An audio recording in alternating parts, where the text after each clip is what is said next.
feel extra sore? Did you feel any different than a normal game? Yeah, maybe a little bit. Just because I mean, You played it's 68 snaps. something like that, 2 to 8, however many snaps it were. But I mean, yeah, a little bit, but not too bad. I mean, I feel like we've played that high. I've played that high of a snap count. Yeah. So you just kind of get used to it as the season gets progressed later in the year. But it wasn't too bad. Of course, I was tired, and then just getting the delay on the flight was just rough How long too. was that for you guys? Like 3 hours? Yeah, it was a while. Luckily, Yeah. it was first class, so I was Yeah. just lounged out, just laying down. Everyone was just like complaining. I'm like, well, At least you won, I was about right? to say, I mean, it could be worse. We could have lost, and then we could be in the back of the plane. So, I was just kind of like whatever. I was happy to get home though. And scheme-wise, how much does LSU really blitz?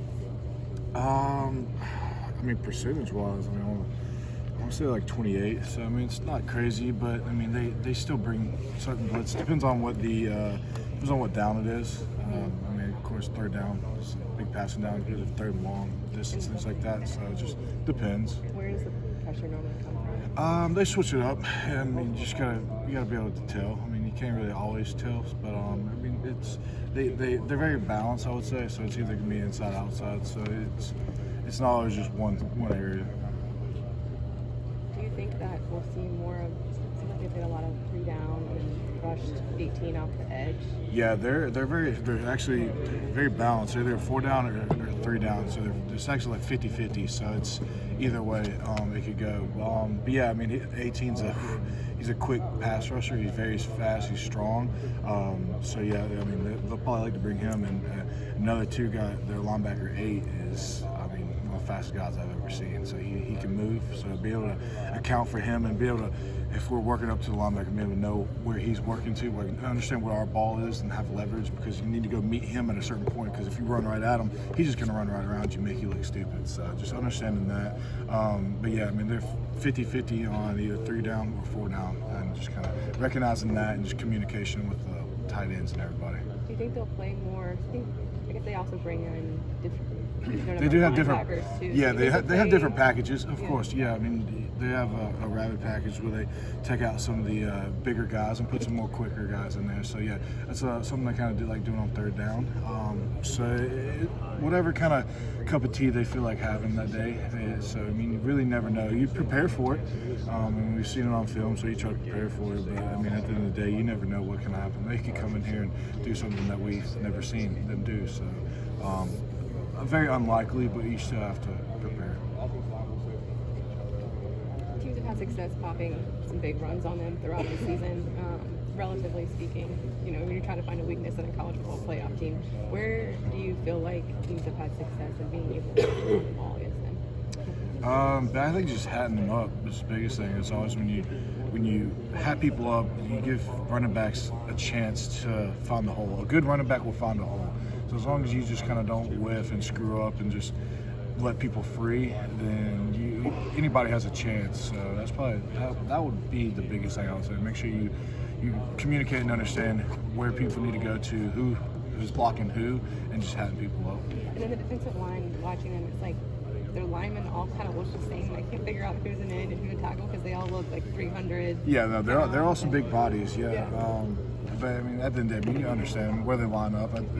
It doesn't matter. I mean, whoever's at a certain position at the time. But yeah, I mean, they got some big guys and they got some strong, powerful, speedy guys. So it's gonna be fun. I'm excited for this matchup. Do you believe in the bright lights factor? This is yet another postseason game on a giant stage for your team. For LSU, yeah, they played some big regular season games. They played a semifinal, but their guys are going through this whole process the first time. Does that give you guys an advantage? It can, yeah, if you don't know how to prepare for it in a way. I just feel like for us, or for me at least, it's just another game. It's the next game in a way. I mean, it's the final game for me. I don't get anything else after this. I got 4 quarters if God willing, I don't get hurt or anything like that. But yeah, I feel like it can definitely get you if you don't know how to prepare for it. I feel like that's kind of what got to us last time we were in moments because we had a Bourbon Street and all that this hype and stuff. We're here and just kind of everybody's seen this, so we really wasn't. I guess we didn't prepare as best. We just kind of slacked up and just tried to enjoy too much. And luckily now, though, this is a championship game, so you don't have that much free time.